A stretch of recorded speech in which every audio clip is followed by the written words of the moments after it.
সম্মানিত দর্শক মণ্ডলী, আসসালামু আলাইকুম ওয়া রাহমাতুল্লাহি ওয়া বারাকাতুহু। সকলে কেমন আছেন? আশা করি আল্লাহ পাক সকলকে ভালো রেখেছেন। আলহামদুলিল্লাহ আমরাও ভালো আছি। একটা প্রবাদ আছে যে টাকা থাকলে বিয়ার বাপেরও শ্রাদ্ধ হয়। আসলেই সত্য। এখন মনে হচ্ছে। এই যে আপনাদের যে কালভার্টটার ছবি আমরা দেখাচ্ছি, যে ব্রিজটার ছবি দেখাচ্ছি, হ্যাঁ? এটাই তার প্রমাণ।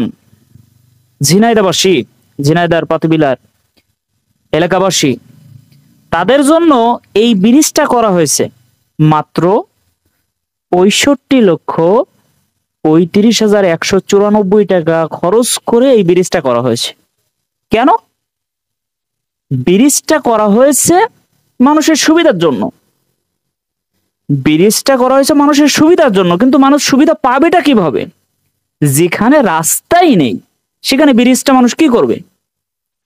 ২০২৩ সালের জানুয়ারি মাসে ব্রিজটা উদ্বোধন করেন ঝিনাইদহ ৪ আসনের সম্মানিত এমপি। সেই ২৩ সাল থেকে শুরু করে আজকে ২৪ সালের প্রায় অর্ধেক হয়ে গেল। তো আজ পর্যন্ত ব্রিজটার কোনো কার্যকারিতা বা ব্রিজটা কোনো কাজেই আসছে না, অকেজো পড়ে আসছে। যে ৬৫ লাখ টাকা অকেজো হয়ে আছে। কারণ ব্রিজের দুই পাশে রাস্তা না থাকার কারণে এই অবস্থা। এই অবস্থা। এখানে আগে কালভার্ট ছিল, সেটাকে ভেঙে ব্রিজটা করা হয়েছে মানুষের সুবিধার জন্য।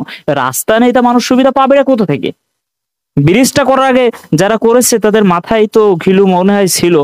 সংশ্লিষ্টরা বলছেন যে ব্রিজটা কাজে লাগানোর জন্য আমরা দুই পাশে রাস্তার ব্যবস্থা করব বা চেষ্টা করছি যেন রাস্তা করা যায়। আরে ভাই, টাকা রাখার কি জায়গা নাই? টাকা কি সুইস ব্যাংকে কি আর নেচ্ছে না? টাকা কি আর ব্যাংকে মানে রাখা যাচ্ছে না, বা মানব উন্নয়নে আর কোনো কাজ করা যাচ্ছে না?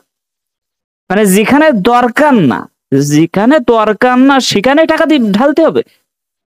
৬৫ লাখ টাকা দিয়ে কি দরকার ছিল ওখানে ব্রিজ করা? কালভার্ট ছিল, চলতো।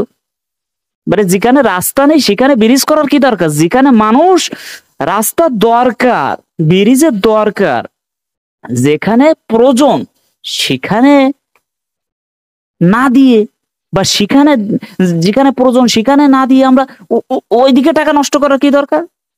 মানে টাকা কোন জায়গায় ঢালবেন ভাই, এটা আসলে মাথায় কাজ করছে না। হ্যাঁ, টাকা আসলে মোটামুটি উল্টোপাল্টা খরচ করে ফেলতে হবে।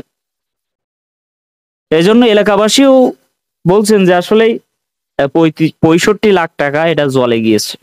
কারণ রাস্তা নেই, তাহলে ওই ব্রিজের তো কোনো মূল্য নেই। ব্রিজ থাকাও যা, না থাকাও তাই।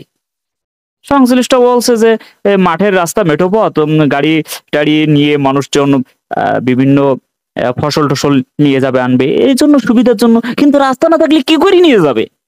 এই জন্য তারা সংশ্লিষ্টরা উদ্যোগ নিয়েছেন, তারা পরিকল্পনা নিয়েছেন যে ব্রিজের দুই পাশে রাস্তা বানাবে, রাস্তা বানিয়ে মোটামুটি ব্রিজটা যেন কাজে লাগানো যায় সেই পরিকল্পনা তারা করছেন। তবে আমরা বলি ভাই, এখন থেকে যেটাই করেন ভালো, এটা ব্রিজ করা ভালো, মানুষের উপকার, এটা ভালো, এটা উন্নয়ন দরকার আছে। কিন্তু উন্নয়ন করতে যে অনুন্নয়ন যেন না হয়, ভালো করতে যেন খারাপ না হয়, এদিকেও খেয়াল রাখতে হবে। এজন্য সব দিকে নজর দিয়ে মানে পরিকল্পনা মাফিক কাজ করতে হবে। আল্লাহ পাক সকলকে সঠিক বুঝ দান করুক, আমিন। এই প্রত্যাশাই আজ এ পর্যন্ত। আল্লাহ হাফেজ।